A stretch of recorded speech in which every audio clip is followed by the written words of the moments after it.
is the Middlemen on Enterprise TV, where truth meets tenacity and diverse perspectives converge to dissect the heart of our nation's most pressing issues. Our esteemed jurors are here to present their cases, challenge the status quo, and ignite conversations that matter. Our juror from Rabbi will present a case titled Big Yansh and the Careless Libido of a Nation, where he will be highlighting Nigeria's obsession with body image, especially the hype around Big Yansh and how it reflects misplaced societal priorities. Juror Henry Igwebuike will also be stressing the misplaced priorities of the government as he criticizes President Bola Tinubu's decision to offer scholarships to St. Lucia, while millions of Nigerian children are out of school and teachers remain unpaid in a case titled Big Brother where nobody send message. Tinubu's St. Lucia scholarship, a diplomatic show of policy hypocrisy. Juror Olajumoke Alawode-James case titled You Are the Local Government reveals how much we blame bad governance on the presidency but ignore the real power and responsibility at the local government level.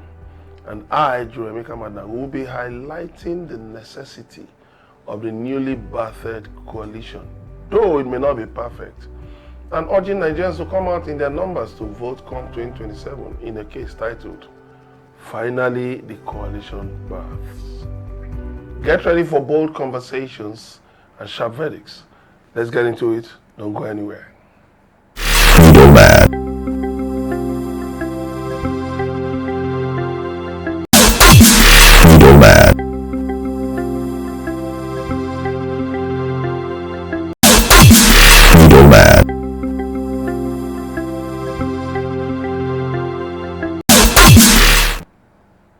Thanks for staying tuned. My case. Finally, the coalition births. The much-awaited coalition has finally birthed. Thank God. I've heard and read all kinds of analysis for and against the coalition. Everyone is entitled to his or her opinion, but we all agree that we must change Nigeria. If you disagree with the composition of the coalition, so whom do you think can tackle President Bola Tinubu? Is it you and I who can muster the resources, courage, contacts, following, etc. to upstage Tinubu? Please explain to me like I'm a little child. Look, there's a need to bring different people into the coalition to make Tinubu sit up and face governance.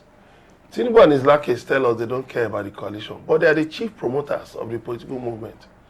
While Nigerians may have reservations about some of the fellows in the coalition, let's remember that, like a former governor once told me, politics is not a seminary where you train priests. So we must assemble the good, the bad, and the ugly. Things will sit up as time goes on. My verdict. The dollar is already dropping against the naira. Watch how things start changing because Tinubu is rattled. Go and get your own permanent voter card. Mobilize others to do the same. Get ready for 2027. It will be an interesting year. Definitely. However much I do not like that we have to wait for 4 years, particularly when the government is a government of failure.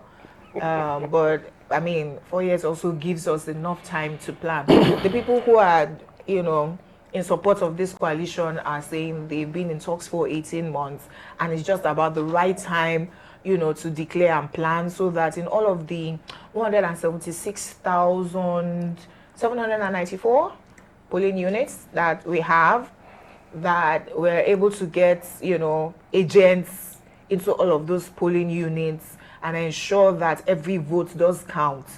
I think that this coalition may not work if we do not have electoral reforms. If we're going to do exactly what we did in 2023, where they shut down the servers, it may not work. We may be better ready for it than we were in 2023, but to make it smoother is to also push for electoral reforms. Also, when I saw Dino Melaye MC and then Auntie Loretta on the chair behind him, then when they wanted to introduce Peter Obi, our star boy, And I saw Elisha Abo shouting the most. I'm like, wait. This coalition is giving me PTSD. That's Peter Obi was not holding El-Rufai. I don't get it. Yeah. But some people were saying, calm down. You can't go it alone. Since we have left Nigerian politics for the worst of us over the years, right? If you want to change them from within, if you want to take power and give it to the people that you believe in, it's not by the saints, you know, say, oh, that one is a devil. It's for all of us to come together. And then they also say that sometimes the head determines, you know, what the followers will do. Peter Obi has said over and over again that if he's not corrupt, his wife is not corrupt, his children are not corrupt, then half of corruption is done. Let's see what happens in the next 2 years for the coalition. Yeah, whatever anybody thinks about it, something had happened to us. Wisdom. Something very serious happened to the political atmosphere yesterday. Correct. And that is that, like what you said, the way Peter Obi, El-Rufai, I mean, people who have fought in the past, coming together. This is what happens to you when you have a common demon to deal with. My enemies, my friend. You will need friend. to regroup because all of us have been wounded, bruised, and the rest of that. From El-Rufai to whoever it is in the country, down to whoever. I mean, El-Rufai was among those who constituted Tinubu. Yeah. Yes, now. He initiated Muslim Onokpasa died a bitter man. You know, many of them, the other one, the Yabu, what do you call him, that pulled out recently and all that, many of them are complaining because they have been bruised. It just became clear to us that the man called Tinubu has been an empty man for a long time, but people could not see the emptiness because he goes with a lot of clout and representation that are false. So right now, people are coming to their, you know, senses. I mean, if this coalition work and then they get into government, if they have to do nothing at all, but to take us back from where Tinubu took us off, this coalition has succeeded. I agree. Now, one part of it is that the selection should not bother anybody. Yeah. We're not going to import people from the mass or the...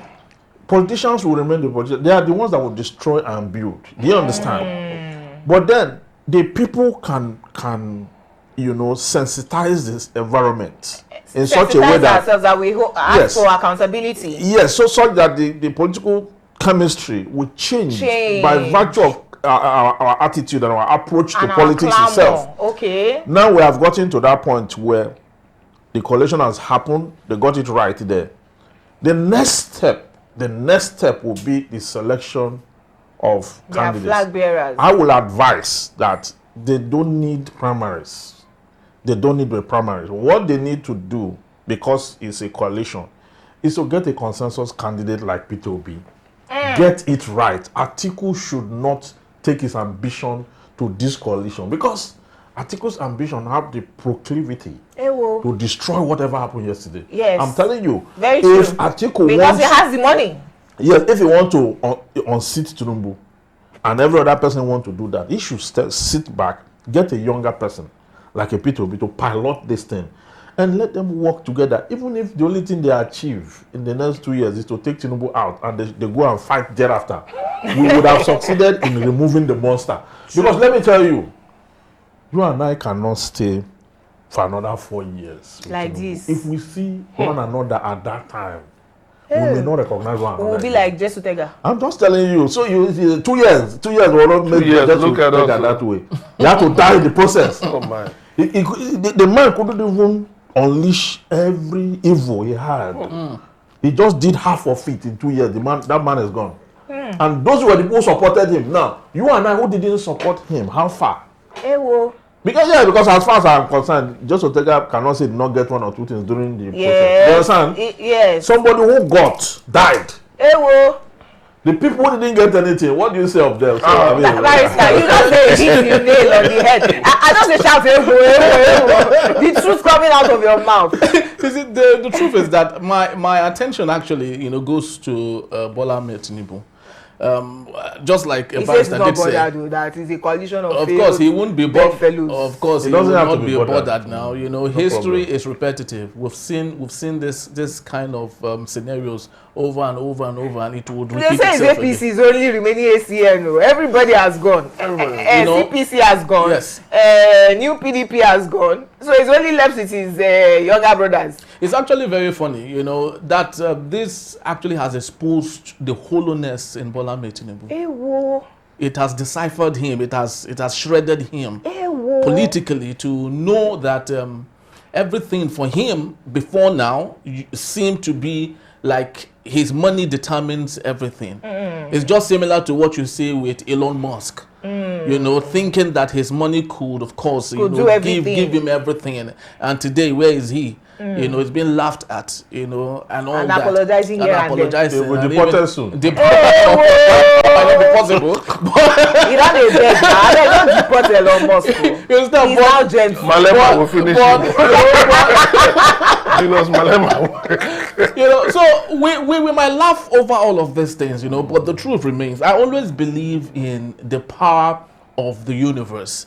You know, that it comes in a way that you cannot even hold it. No matter how powerful, how influential you think you are. Come on, we've had the likes of Mobutu now, who were even more wicked. Yeah. And look at how they all, ended. So I sincerely believe that this coalition is a good one.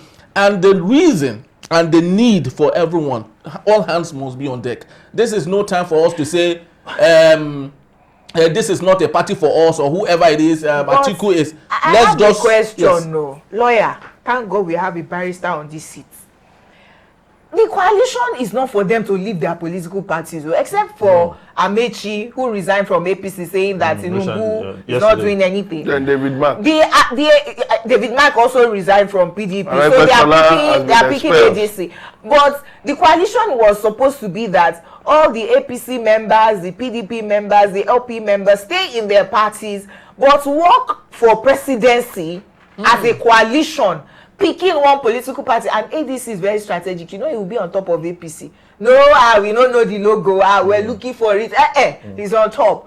But now, the National Publicity Secretary, Obiora Ifo, what's his name, of the Labour Party, has given Peter... Of the Julius Abure faction. Oh, true, very true. Because his allegiance is to Julius Abure. Gave Peter Obi 48 hours to resign from LP. LP that all the obedient movements have already abandoned for, well, following Peter Obi anywhere he's going. But I'm asking the question of, is it legal to remove or suspend your party members for joining this coalition? No, it's not. You see, there are two levels of support under our political system. One is to be a card-carrying member. Okay. Another is to be a loyalist, or there is another name they call it, or a supporter of a political party. Okay. Now, you have a PVC. PVC is what determines as long as you want to vote, exercise your franchise, okay, you can either be a card-carrying member. I can decide not to be a card-carrying member, okay? Yes. And I can decide to be a card-carrying member if I want to carry the team for head. Okay. So, the coalition does not affect your membership of your political party. No, it does not. The ESCO can go and say it's anti-party, whatever. Anti-party activity. Yes, now. But who cares at this stage? Because what is the Labour Party producing exactly? What even gave them providence is the P2B that they want to suspend now. Yes, you understand. And now, the moment small money came, all of them got. They say it's Aisha that carried the money. Aisha says Concord that carried the money. This one says so the party could no longer stand. Julius Abure and the other man were busy fighting. Lamidi Papa and the rest of them. So it's not even a political party that we are proud of. That we are going to say, okay, if people PDP, a lot of PDP members are there. PDP is a more formidable party. They've not issued any. They have not suspended any of their own members. They have not issued anything. Wike is in PDP working for APC and party activities. And PDP did not suspend him. And all that. So we have gone past that stage. This stage of I was suspended. I even think that Abure is not worried. He has cashed out already. It's okay. We are past that stage of that kind of thing they're trying to do. We're talking about a coalition for the survival of Nigeria. Well, Nigeria is on trial here. Okay, so I mean, the political party is not even a component of a country. It's not even. It doesn't even come near among what determine the existence or none of a country. So, political party or no political party, this coalition will go ahead. All I'm seeking for is that they should apply wisdom and get it right. As they got it right now, they should get it right when they are coming to a consensus as regards candidates and the rest of that. Yeah. And when they get it right there, you will see that we'll follow them anyway. Yeah, they will be agitated, because now what it means is that all the hands that divided the vote in the last election have come together. Yeah, they've come together to realize that they can actually use their force to unlock the center. Very true. The way so, they did APC. Yeah. 2014 repeating itself. Yes. Yeah. So the next... No, 5. Oh, were there 5 political parties? 5. There was ACN, there was New PDP, there was AMPP, there was APGA, and there was CPC. Oh, wow. That came together. So this one have a semblance of same. If it's not, if the right candidate... more. Yes, it's even more. If all of them put the agenda of the coalition at the forefront, they will succeed. They will. There's nothing Tinubu can do with it. If they can set back their interests. Yeah. Without comprehensive electoral reforms. If you all come together, the people who know, do you know what happened during the presidential elections in 2015 in Amichi's ward? The first thing he did was to go out and ask for the answer sheet. People said, the people who know how they rig are in your political party. Of course, he's going to ask for the answer sheet. So the people that were frowning at in this coalition, they know how they put the APC there. They are the ones that put it there. And you talked about having agents. Let me tell you. You see an Rufai will just speak on BBC Hausa. And all the agents will fly out. All the agents across all the polling units in the north. They will just fly out. Will just assemble. They will. He will just assemble them. So that one is not the That's problem. why he was very okay doing Mumuti. No, yeah. When I see people say Rufai this, that is the person Tinubu and Kofi. Yeah. Then Aregbesola landed. Then other people. The north is already agitated with Tinubu. Yes. So all we need now is to take a P2B that the whole east, southeast will go for. Yes. And take a northerner that the north will go for. Are you already talking about El Rufai as VP? No, not El Rufai. Not El Rufai. Maybe somebody in the likes of the other guy. Somebody in the likes of the other guy. What's his name? That's contested with him before. Or some other persons that is celebrated. Yes, or some other person that is Tambua someone like Tambua. If you put in that mix, for the fact that the southeast have not been there for too long and they need to be there. Yes. You've cured that agitation. Yes. Then that the north are disappointed at Tinubu. Yes. You use the deputy to cure that. Then from there you can now we will be left with the. Forget the southwest. We will left with southwest. We were following Obi everywhere. The southwest. No, hold on. No, the southwest are always divided. Though. Except the Yoruba man that is contesting. No, I'm telling you now. You remember Obasanjo and Olufala? Yes. When they came out for the second reason, the Yoruba said they don't have second candidate. We didn't have. You understand? Because they have a voice. No, but what happened was that but if it's not Obasanjo had wiped out the whole of the southwest, angering the Yorubas.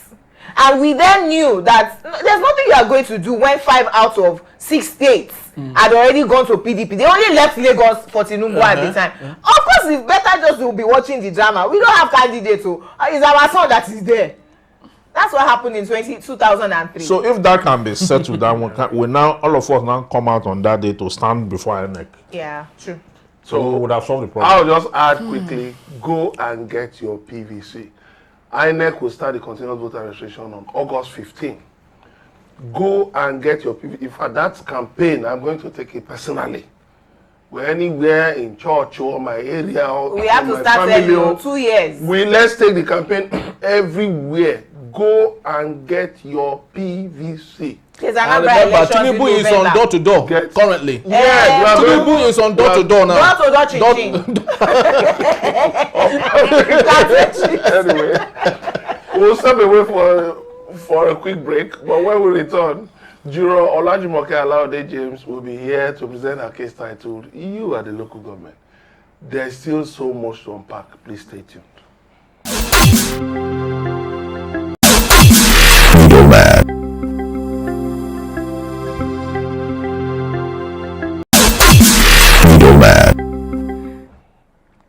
having such a nice time in the studio today. You're welcome back to the Middlemen. My jurors are here.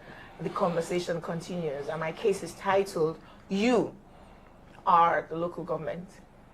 The next Nigerian president may be starting from ground zero. I mean, after 100 naira ginger became 2,000 naira because of insecurity in the Middle Belt and ethnic divisions will not let Nigeria be great, the next president may have to build the country from scratch.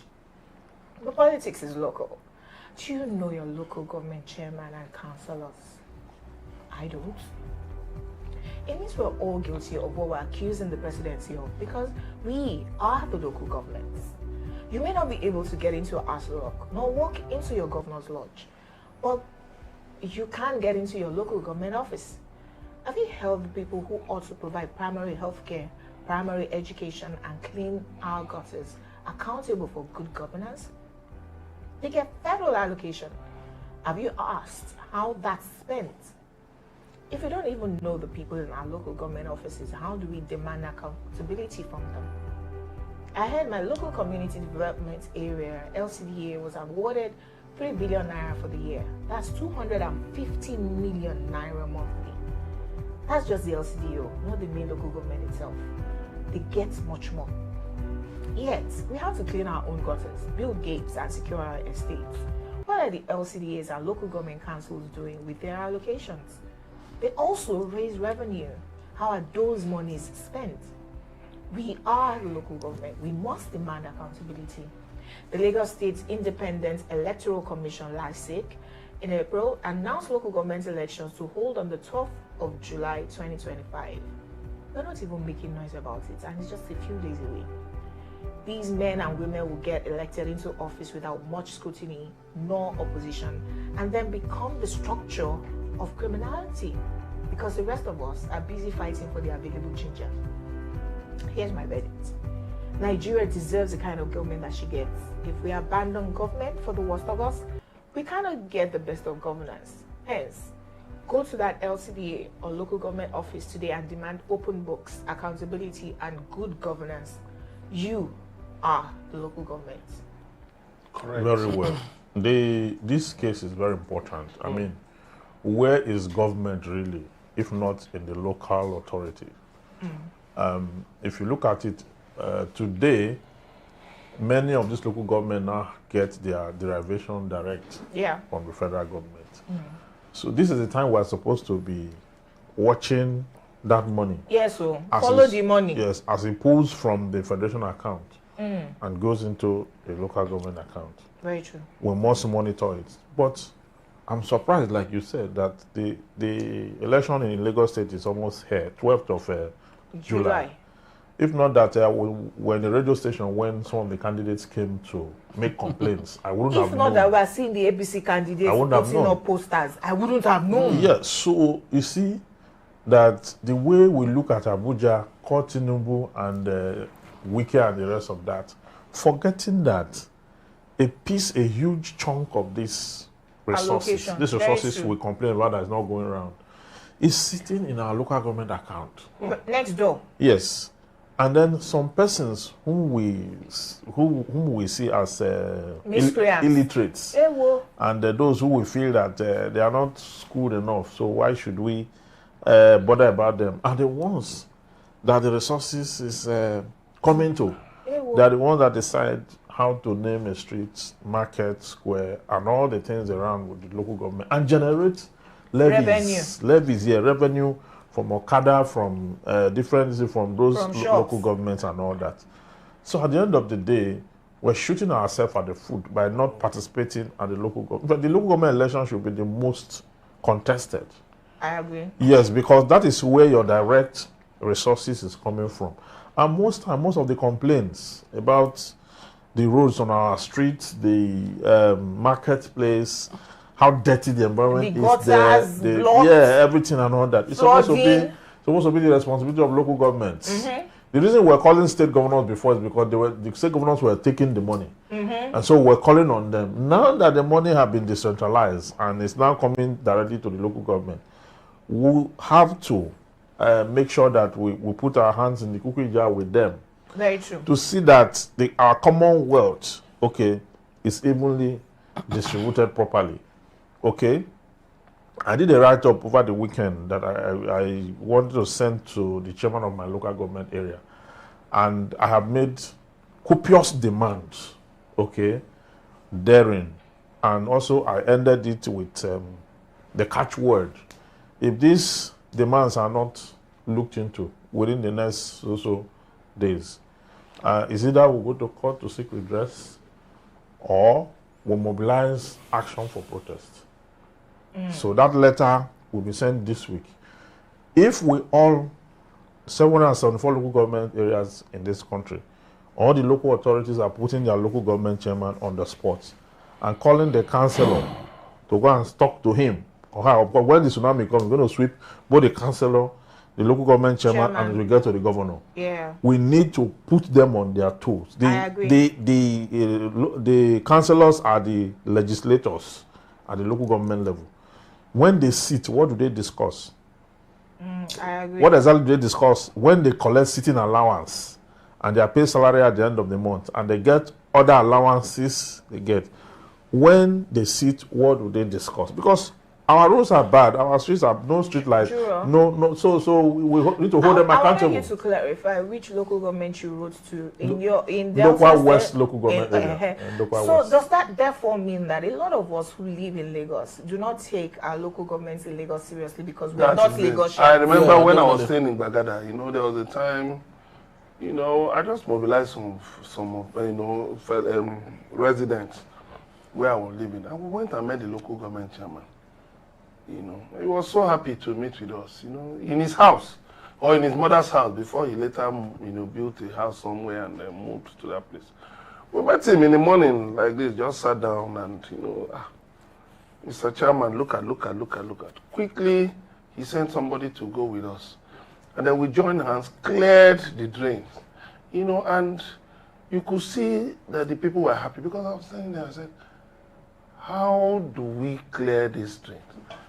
The flooding was heavy, and of course, somebody built a fence across a portion of the street.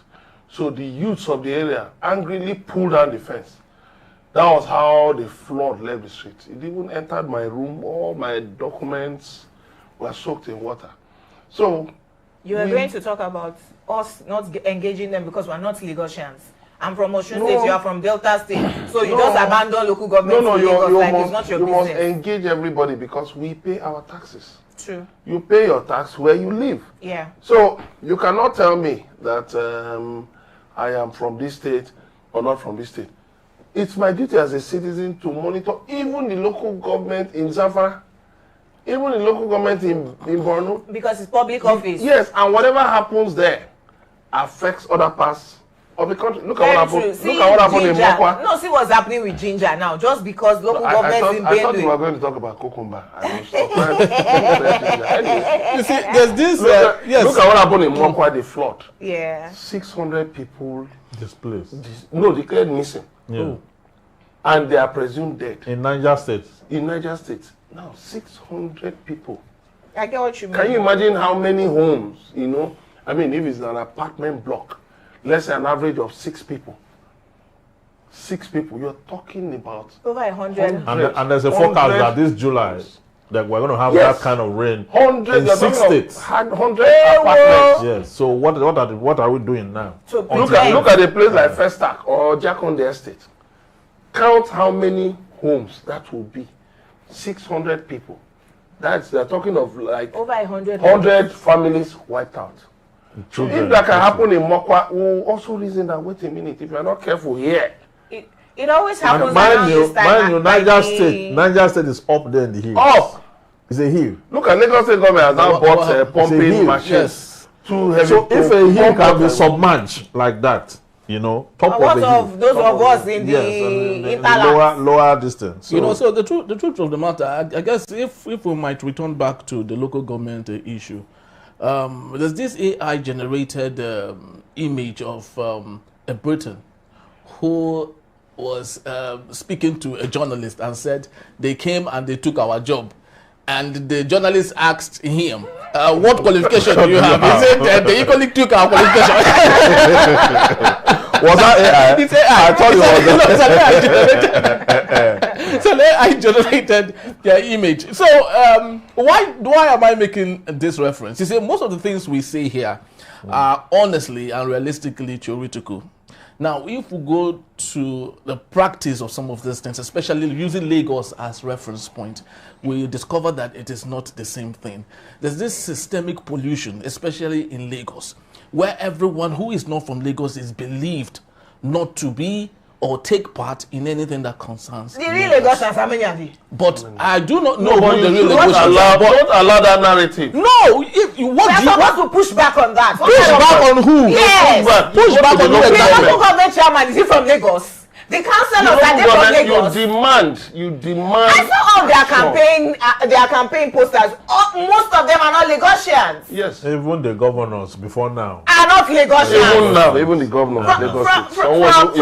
From Tinubu to Sanwo-Olu, they were all not Lagosians. But the truth of the matter is, you know, there's this film that they have erected to make it look like For their selfish for their reasons. selfish We are the ones to interest. push Yeah. back so on it. if you are on this side of the divide, that film makes it look like you It's not your it is business. not your business. It's our business, They though. give you this emotional appeal to I make beg, you feel I beg, that I beg. there's If nothing you can anybody do. tells you So that you your local government is not your business, please send us a Don't comment. mind them. Send us a comment on Enterprise Don't mind TV. them, We will because- bring our cameras to Yes, your local no government. comment, yes. Then what The happens? chairmen themselves are not Lagosians. Now, watch what would happen in the coming June 12th, I guess, Yes. elections. APC will sweep it You up. mean- Not July even 12th. sweeping. They will No, do we it so know- violently no, we know- that anyone whose name is not in tandem with, you know what I'm talking With about. the Yoruba name. So how do you enforce No, your we have fundamental broke human that rights? down. on that? No, but that is the no, reality I'm no, talking no. about. That one. You know the thing is No, this. but in the last election, what It he's saying. They cannot do it again. Who says? Who says so? You We know- are the no, ones you know saying- what? No, but what have we Okay. done to prevent a second occurrence? We are sensitized ourselves, and that's what we're actually We know that local government elections. No, government itself didn't do anything. Coronation. We Because know. they were the ones who We sponsored know. it We know it's a now. That's what I'm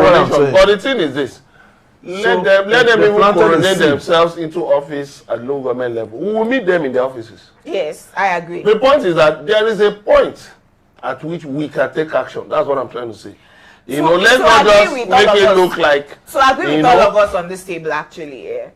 July 12th is just a few days away. Yeah. All of us who ought to be contesting so that we are holding the local governments, you know, properly for good governance. We are just talking about it and sensitizing ourselves. Like we all mentioned, I would not have even known if I did not see the posters of the APC people. Yeah. So you wonder, where are the Labour Party people? Where are the ADC people? Where are the PDP contestants? They are They are there. doing it like family. there. They are No, there. They are there, yeah. They came to on radio Hey. to complain, to make some complaints We about didn't last year. see. Is it that APC is not allowing them put up posters? A lot of parties, there are over 30 or so political Parties contesting. Yes, there are very many. So let's just come out and support the ones that we know we can hold accountable. The thing is- And then, regardless of who gets into office, we'll hold them to they are all account. public servants. We must hold them accountable. But one thing that I must I am tell you- from Irabiji or One- from one thing- Anambra or Sokoto. I live in Lagos and I pay my taxes here. I must hold all local One thing I governments must also accountable. let the public know about the Lagos State local government is that the local government or the LCDAs in Lagos are very rich. 3 billion The a center, year. yeah, the center, Hey. Lagos State government, the center, you know, release a lot. Now, they are getting directly from the federal government to the ones recognized by the constitution. Yeah. Okay? Now, Lagos State is capable of funding the LCDAs in the same manner the federal government would have funded the local government known to the constitution. So it's a big deal. That's what I'm trying to say. Let us all get involved. Okay. All right then. So you've heard it from Barrister Evans Ufeli. Let us get involved. When we come back from this short break, he will be taking the next eye-opening case titled Big Yansh and the Careless Libido of the Nation. Right after the short break. Please stay with us. We'll be right back.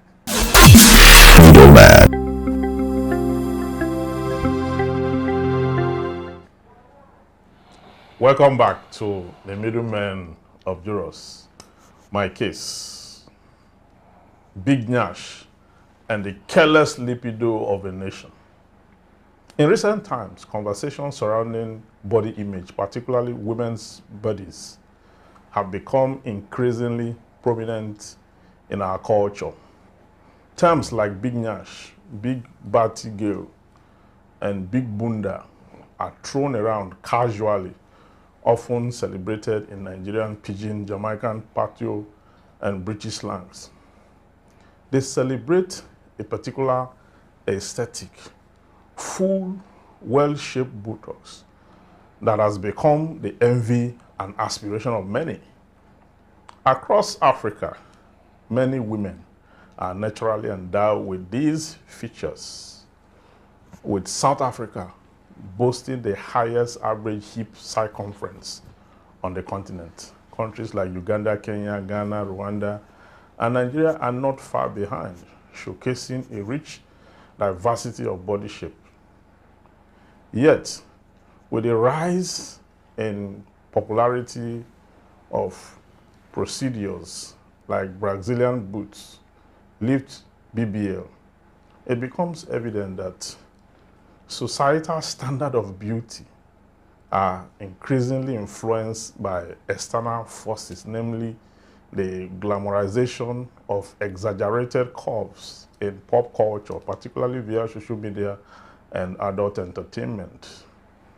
Amidst this climate, Nollywood actress Angela Okore has found herself at the center of attention. Her figure frequently highlighted as emblematic of contemporary beauty standard.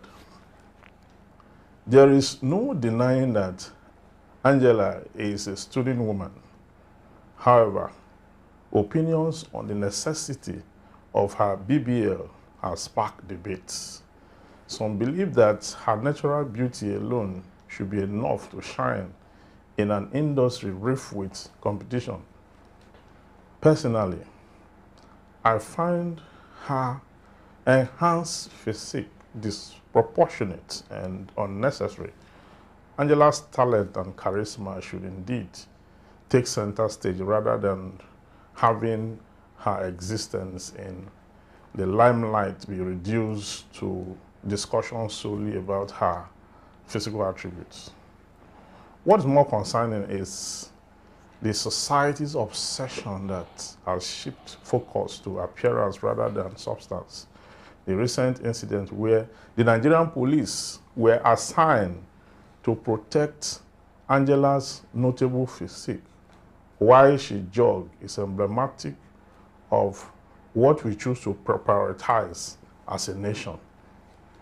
With serious issues such as rampant violent Benue killing, Plateau massacre, and Kaduna genocide affecting countless lives, one cannot help but feel a sense of disillusionment at the sight of law enforcement agents focusing on the protection of a woman's big nyash, as if it is where a national treasure lies.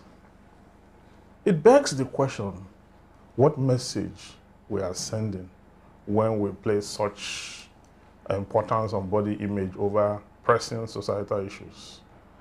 Are we cultivating a culture that values physical appearance at the cost of ignoring the real tragedy and challenges in our communities? My verdict: as we navigate the complex landscape of beauty, it is essential to remember that every woman, big nyash or not, should be celebrated for her talent, her achievement, and her individuality.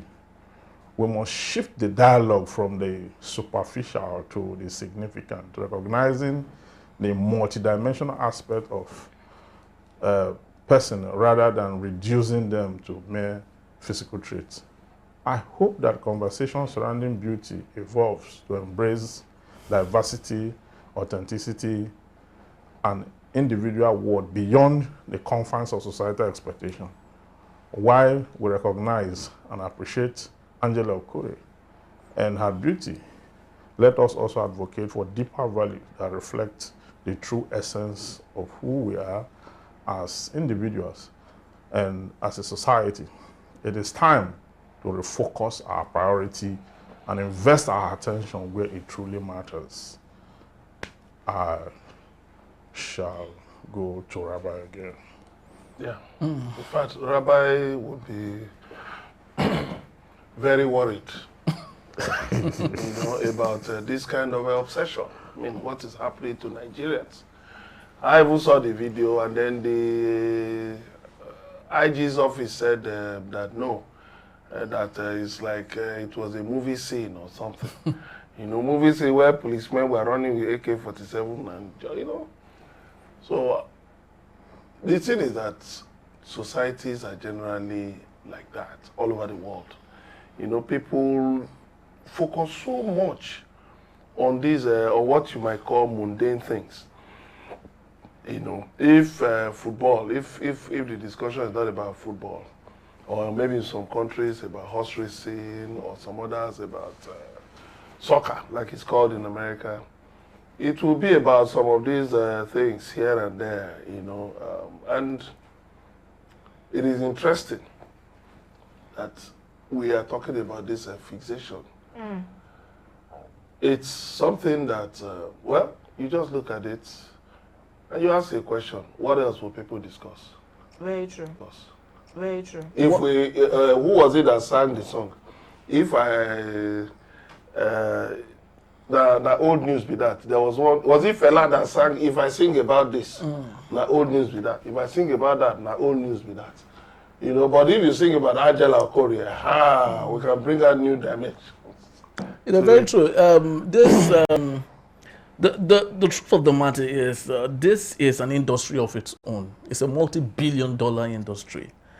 And Jennifer Lopez insured her Yansh with $5 million. Wow. Her big Yansh. Yes. Most recently, in case he collapsed. Yes, just to take care of it as Thames most recently equally insured hers with about $1 million or so.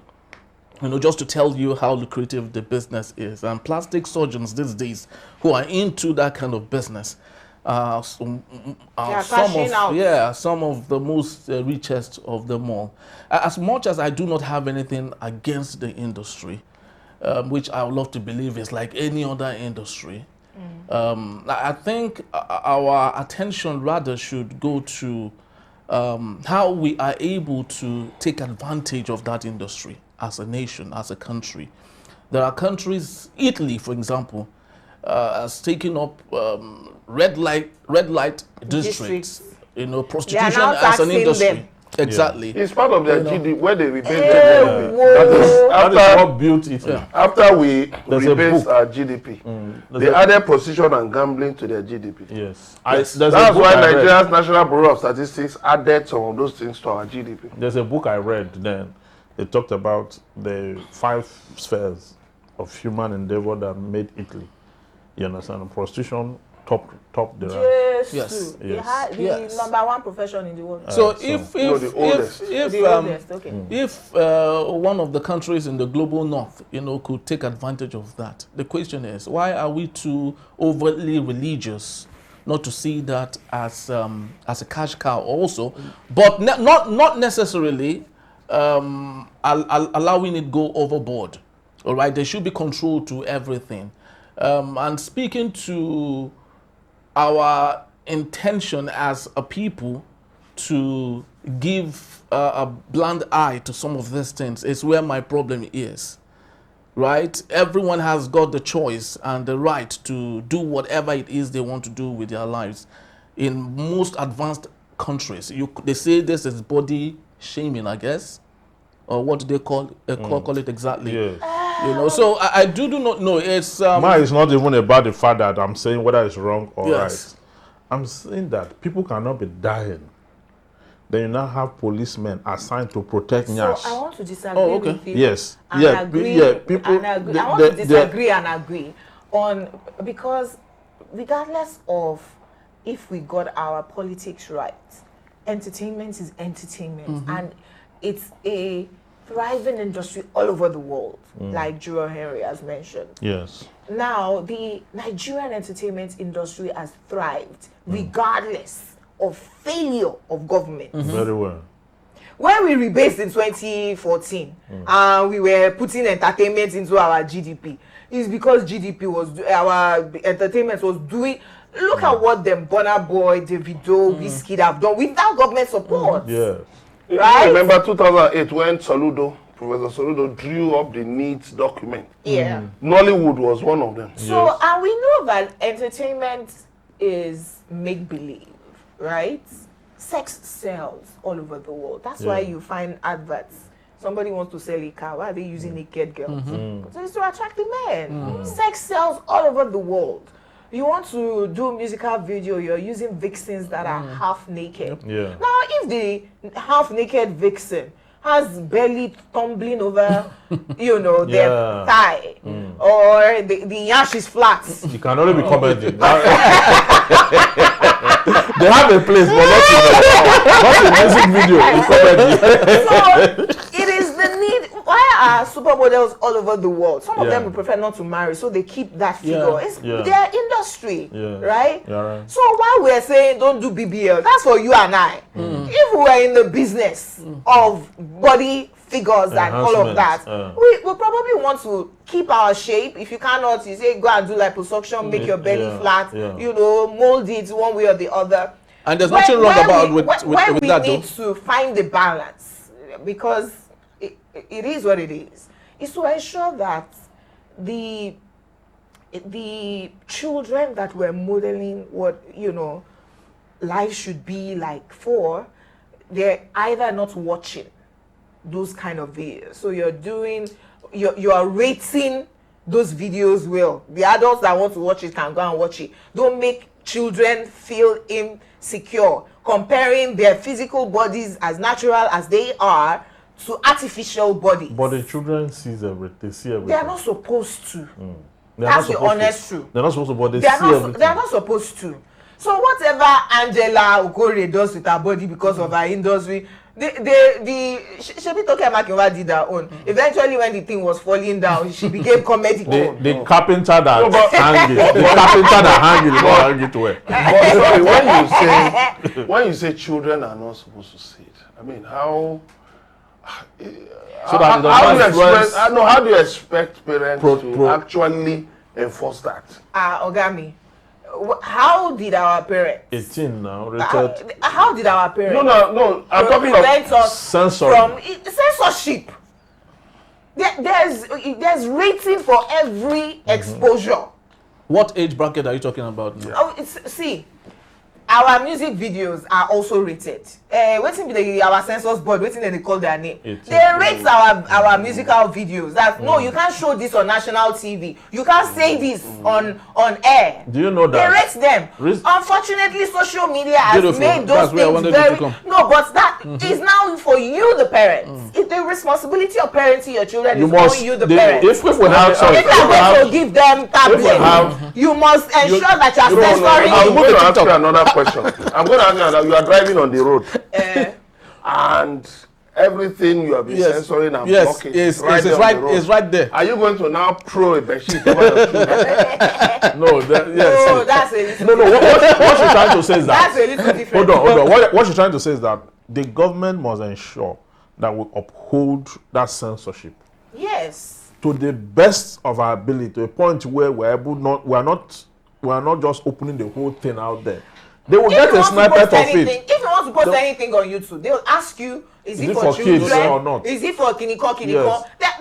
So that they will. There must be censorship. So that they will know. Let me tell you, recently, I went to, each time I go to the store, that Kroger or Walmart in the US to buy things, whenever I take a bottle of alcohol and put in the cart, when I get to where I'm paying, they will just be selecting something. When they see the alcohol, they'll ask for your ID.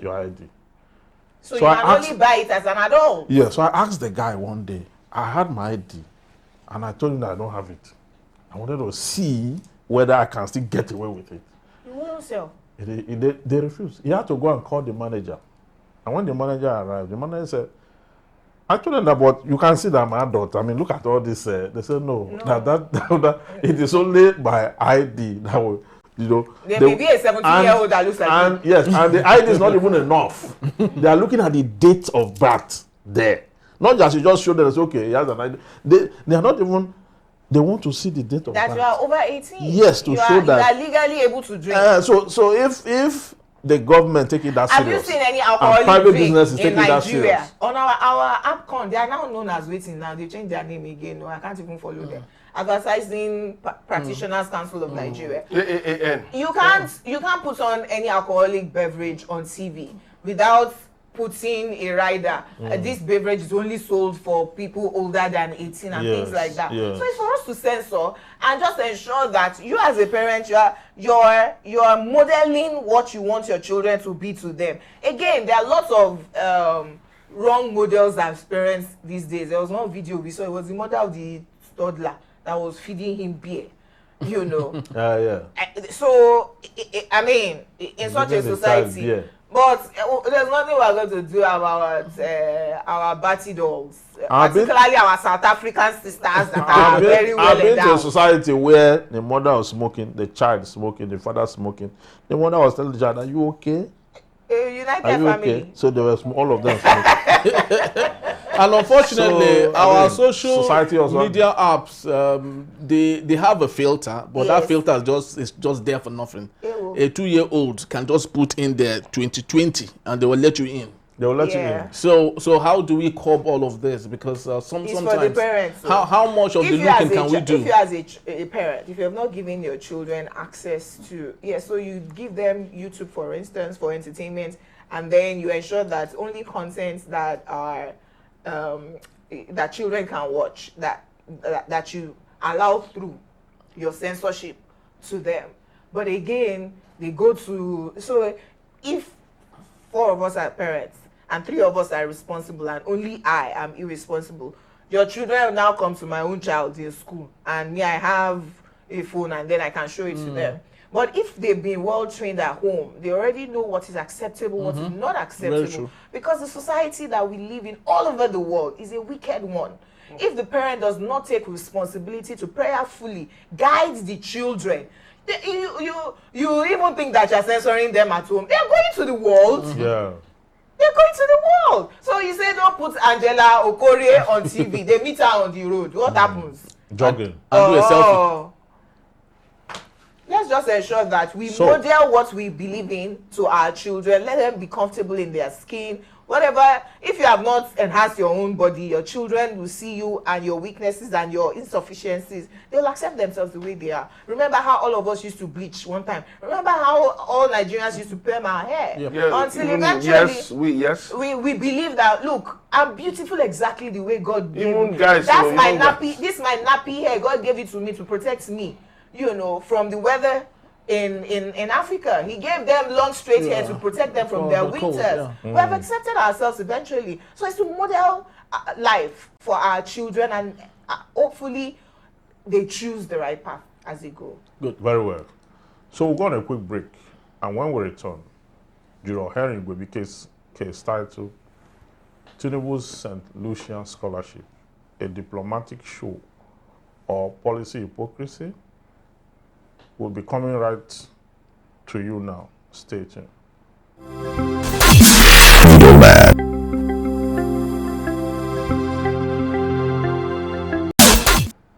Thank you for staying tuned. My case, Big Brother where nobody send message. Tinubu's St. Lucia Scholarship, a diplomatic show or policy hypocrisy. President Bola Ahmed Tinubu's announcement of scholarships for students in the Caribbean nation of St. Lucia has stirred backlash back home, where millions of Nigerian children remain out of school and teachers in the Federal Capital Territory are on strike. Critics argue that the move reflects a troubling disconnect between presidential priorities and Nigeria's present educational realities. According to UNESCO, over 20 million Nigerian children are out of school, the highest number in the world. Meanwhile, underpaid teachers and underfunded schools continue to weaken the country's public education system. In the FCT, primary school teachers have been on strike for weeks over unpaid salaries and lack of funding. Against this backdrop, Tinubu's gesture to sponsor foreign students appears, at best, diplomatically symbolic and, at worst, an insult to Nigerians' enduring chronic educational neglect. Critics question, why offer scholarships abroad when children in northern Nigeria still learn on the trees? Why fund overseas education when tertiary institutions in Nigeria regularly face closure due to strike? My verdict: this act, many argue, smacks of political grandstanding over responsible governance. If Nigeria is to earn regional and global respect, it must first invest in its own people, starting with the education of its children. Anything short of that, no matter how diplomatic it appears, rings hollow. Diplomatic for who? To who? For which population? Ajegunle's population is more than that of St. Lucia. Look, Shaguru is the UN ambassador of St. Lucia to the United Nations. He's best friends with Tinubu. This is all politics that they are playing. All politics. Because, number one, that visit to St. Lucia, for which benefits? Is it the resources that they do not have that we have, that he wants to go and learn from? And then giving scholarship where even the Lagos State that he built, in quotes, we have our primary schools and Lagos State secondary schools using broken down furniture. They are now going to sponsor education, exporting what you do not have. Look, I don't even have what to say to this one. It's all politics. And true, we no send him. He sent himself on this one. I think this is that John is prodigal, to say the least. Yes, it's only when you are going for a prodigal assignment that you begin to make promises and be carrying bags and baggages. When you know that, first of all, it will tell us when the National Assembly approve funds for such. Yeah, let's even start. Or is it his personal money? Let's even start, and it will tell us where it is in the budget that we have budgeted for this and it is appropriated. Therefore, it is legal to do so. Or is it going to take part of what is budgeted for education in Nigeria? Ministry of External Affairs to do that, or what exactly? Because in the primary school in Abuja, they've been on strike for over 2 months. Okay. Our tertiary institution, they are still owing us to date. Even though ASU hasn't striked on them anymore. You have over 20, it's no longer 20 million, that number. It's no longer 20 it's million. Not 20 million, it's 200,000. I mean, out of school children. Okay, 23 million. And that is an estimate. It's not reached 23. Yes. Million now. I didn't know how many children. Was it not in 2014 that it was 10.5? Yes, then it rose again at... so in 10 years, another 10 million children have left school. That's what we are saying. So, what we are supposed to do is to look for a way to get these children and reintegrate them into the system. Per year. Then you're not talking about how to go to Lucia, St. Lucia. I mean, that place, where is that place, Seth? It's in the Bahamas, right? South Caribbean. It's in the Caribbean. But, I mean, which business do we really have with them? This diplomat, because... Aside from Shaguri. Shaguri is from there? No. So what's the He's connect? Lebanese. But he's friends with the president. But for me, I would love to disagree with you, Henry, with due respect. And I will state my reasons. One, this is one of the things that we did during the apartheid era, gave scholarships to citizens of those frontline states, South Africa, Zimbabwe, and the rest of them, Namibia, and the rest of them. And it earned us huge respect in the international scene. Then, secondly, when I kept seeing that Nigerian universities were not appearing in global rankings, I did the research. And I found out that one of the things missing is that we don't have many foreign students coming to Nigeria to study. That is a benchmark, for rating universities in different countries. So you see many of our students, Nigerian students, going to foreign countries to study, going to Ghana and all these other countries to study. And no, I'm not even talking about standard. I'm just talking on the surface. And then, as many of our students go to these countries, they help to boost the ratings of their universities. Then, the other thing is that it's just sad the way the anyhowness with which we run our nation, sincerely speaking, just turn the coin the other way if we didn't have so many out-of-school children. This would be a boost. This would be a boost. We already have the technical aid corps, which is still going on. We still send doctors, lawyers, different professionals across the world. I saw their advert, the other time. We still send them. Yeah, it's been there since the time, the military era. And we still send them. But the sad thing, do you know the sad thing in all of this? It's not whether we're offering scholarships or not. It's the fact that we are not using these things as a diplomatic tool to exert any influence or to get anything in return. We just feel, we just feel we throw money away. But look at Donald Trump, the president of the United States. He is now trying to weaponize every benefit that people get from America. He's telling Elon Musk, the subsidies you've been getting, take note, you've been getting that we still regard you as a foreigner.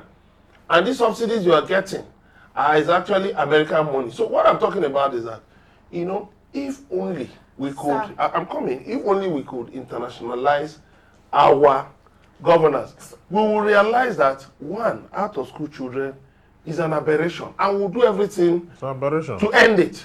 We'll realize that ASU going on strike every market day is an aberration. We'll put an end to it. Because let me tell you something, it is enough that inside the house we can run around half naked and everything.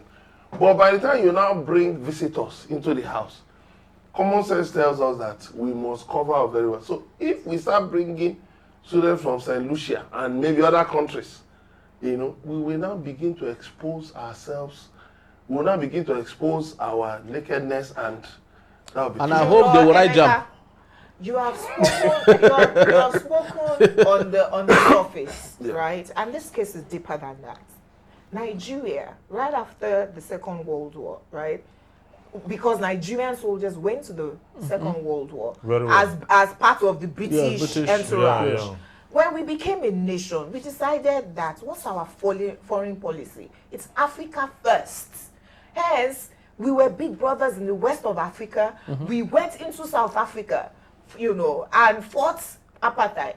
So if we were giving Ghanaians and South Africans scholarship and saying, come to Nigerian school, and in those days, the standard of our education was that the Americans and the British by themselves would apply to come to Nigeria. Why did we start exporting our students? It was when government stopped funding, when corruption entered, and government stopped funding education, and you will spend 7 years for a 4-year course. Parents will look at their daughters and say, I can afford to send you to UK and you go and spend 3 years. In 7 years, my cousin had a PhD in law. If she was reading the same law in Nigeria, she would still be doing law school by now. Move motion time. So the root cause of us going out for education was that willingly, by omission or commission, our own government failed to continually maintain the quality of formal education that we had inherited from the colonialists. Very well. Now, if you say that your foreign policy is to go and educate St. Lucian children, you are a failure when you have 20 million children out of school. So, if you want to do it, ensure charity begins at home. Your own people are not out of school. Which money do you have to go and fund education in St. Lucia when your children are illiterate here? It therefore means that you are purposely leaving those children illiterate so you can use them as political tools during elections. Thirdly, when you are saying bring St. Lucia children, will they come to Nigeria where you are out of school for 7 years for a 4-year course?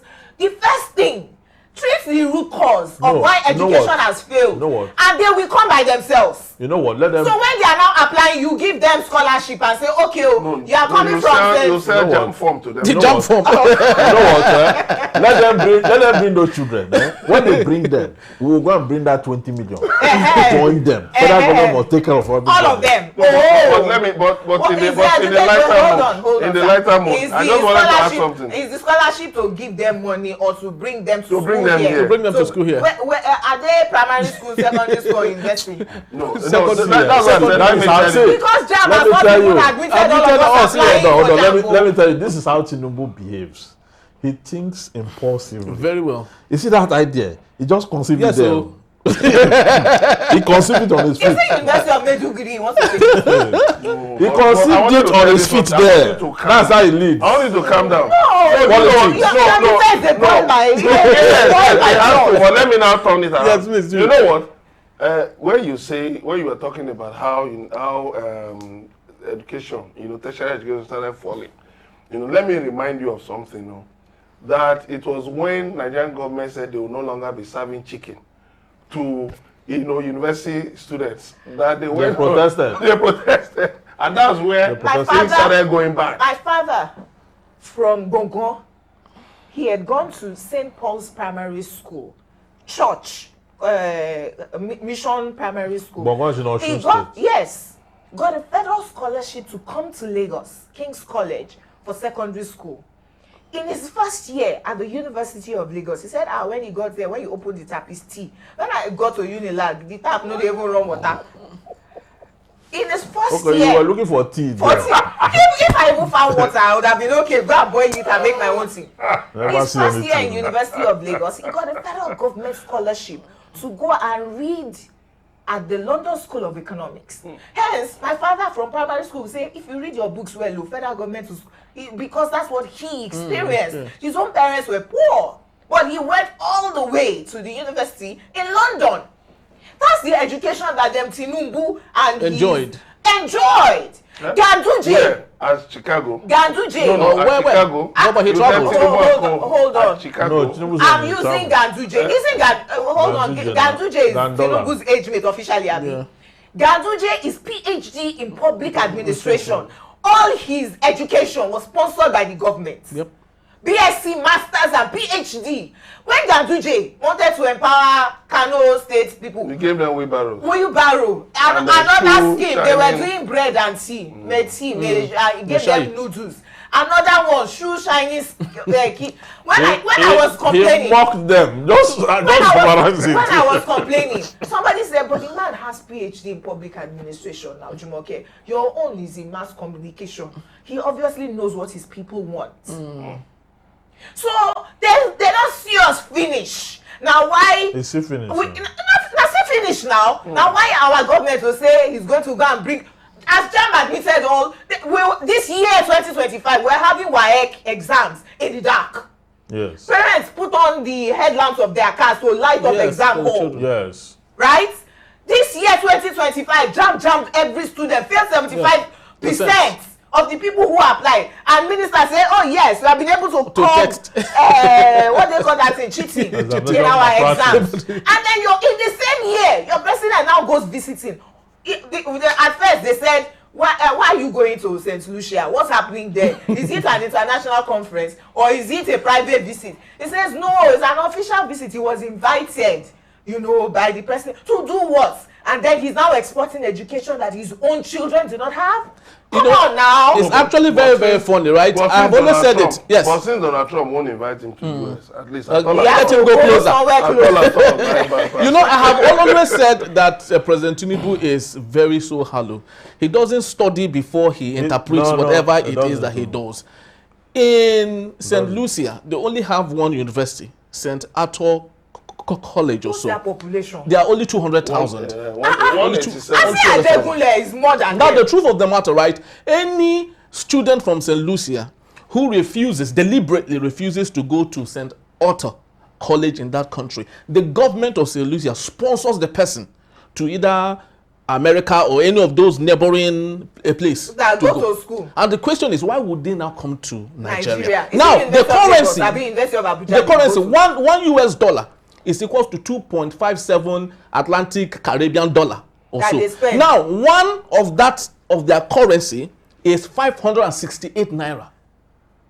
One Caribbean dollar from St. Lucia is 568 naira. Will you go? So the question is, so somebody now comes to carry you to Somalia now, you will go? No, to St. Lucia. St. Lucia For me, I did a little research about St. Lucia, and to be honest with you, the economy is far better than Nigeria. 100 times. Far better. They are doing better, they are doing well. Their GDP their income capital per head is far higher than ours. So I don't really know. It's just Censorship. Even their GDP is lower than that of Ekiti State. I say Ajegunle. Putting their numbers together, they are doing better. 90% literacy. 90%. Nobody's on the road you there know shouting. That Juror Emeka talked about, and I read diplomacy, international law and diplomacy. If our foreign policy thrust was America first, because we are not aligned though. Russia and Israel are fighting, nothing concern Nigeria. We are non-aligned. Yeah, non-aligned, yeah. But if, let's even say that we were aligned, say South America or America, let's say we are aligned, if that's our foreign policy thrust, right? You want to go and give children education. I've forgotten my line of thought. So I was going to talk about something that is happening in Nigeria. Oh, goodness me. I've forgotten my line of thoughts. It's fine. In terms of, and my line of thought is about foreign policy trust, in that what your government has decided to do, if that's exactly what you're doing, then you say, oh, okay, this is what we're doing for you. But when you don't even have that, you are non-aligned, you are West Africa first, what are you going to do in St. Lucia? Does Tinubu know what you call non-alignment? He does not know what you call non-alignment. You understand? As far as 1617, we had studied that already in government and in history. Is that his friend? What non-alignment means and what it purports, what the import is. At the age of 13, all these people don't know what it is. Now I went to University of Chicago. Tinubu went to Chicago State University. Oh yes, when he was governor of Lagos State, we found that now. It was Toronto and Chicago. That he went to Chicago State and he said that he was Tokunbo Afikuyomi. Even his schoolmate now that was 13 years old in the university. Interestingly, a day after, Bayo Onanuga, who equally went with the president, woke up the day after and he actually wrote a poem on how beautiful St. Lucia was and how that it was so beautiful. So people came for him and like, if the same energy you had given to St. Lucia, you do it to any of the tourist attraction sites in Nigeria. You wanted to kidnap him there. Don't worry, just leave him. Well, let him go to St. Lucia. Now anywhere Beleface, I beg. He is doing the work he's paid to do. All right, that's a wrap on today's session of the Middlemen of Jurors. Thanks to our jurors for their powerful cases and to our juror at home for tuning in. Keep the conversation burning. Share your thoughts on social media when you visit us at Enterprise TV7. Also join us next time as we continue to demand the change Nigeria deserves. Until next time, stay informed, stay safe. From the Middlemen, we say bye for now. Goodbye.